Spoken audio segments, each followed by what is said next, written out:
Strategy's STRC has bought 10x more Bitcoin in 2026 than every ETF combined.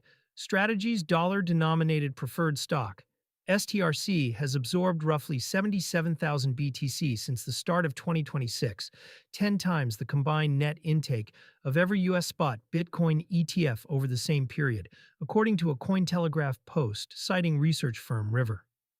At Bitcoin's current spot price of $76,215 as of April 21, 2026, that is about $5.9 billion of coin pulled off the market by a single vehicle.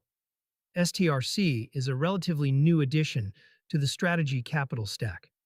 It is a perpetual preferred share that pays a variable dollar dividend and uses the proceeds to buy and hold Bitcoin on the balance sheet of Michael Saylor's company. Unlike the common stock or the older STRK and STRF series, STRC is explicitly designed to capture retail yield demand in a channel where a spot Bitcoin ETF cannot go, mainly taxable brokerage accounts and some retirement wrappers that prefer preferreds over equities. The structure that is outbuying Wall Street River's data point is a clean comparison between two 2026 Bitcoin demand channels. On one side sits STRC, a single preferred series from a single issuer. On the other sits the full cohort of U.S. spot Bitcoin ETFs, the BlackRock IBIT complex, Fidelity's FBTC, ARK21 shares, Bitwise, VanEck, Grayscale's converted GBTC, and Minitrust, Franklin, Hashdex, WisdomTree, and Valkyrie. Net flows across that group have been lumpy this year, with January seeing heavy outflows from GBTC and intermittent buying from IBIT.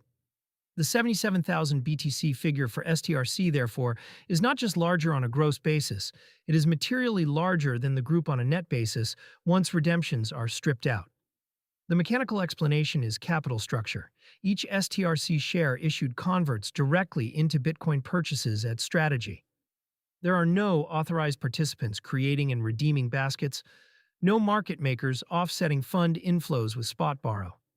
Every dollar that enters STRC becomes BTC on the balance sheet, net of the small cash buffer Strategy keeps for dividend coverage.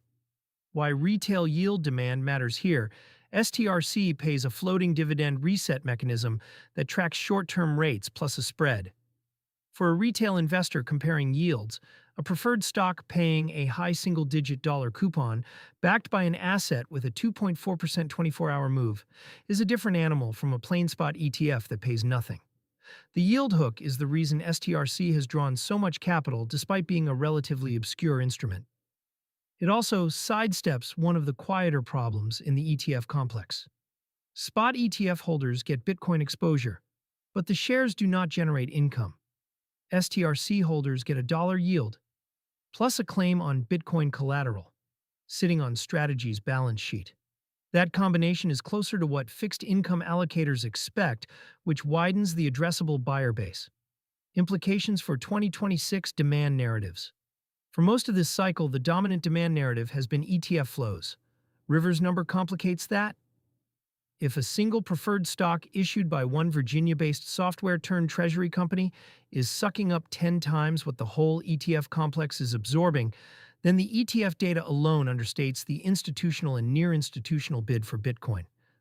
It also shifts the pricing power. Spot ETFs buy through market-on-close windows via authorized participants. Strategy buys opportunistically, over-the-counter, and on exchanges, and does so at a pace set by how quickly it can issue new STRC paper. That is a different rhythm of demand, less visible in daily flow data and harder to fade. There is a concentration concern in this picture as well. STRC's accumulation ultimately sits inside Strategy's corporate structure. If preferred holders ever had to be made whole in a stress scenario, and the common stock was not able to raise capital fast enough, the Bitcoin collateral is what backs the instrument. That is a long-tail risk, but it is not zero, and it grows as STRC's balance gets larger. Positioning this against today's tape Bitcoin is at $76,215 as of April 21, 2026, up 2.4% in the last 24 hours, with the Fear and Greed Index at 56 neutral. Ether sits at 2,326.6 and XRP at 143. None of those prices scream euphoria, and 2026 year-to-date spot ETF net flows have not been the story they were in 2024.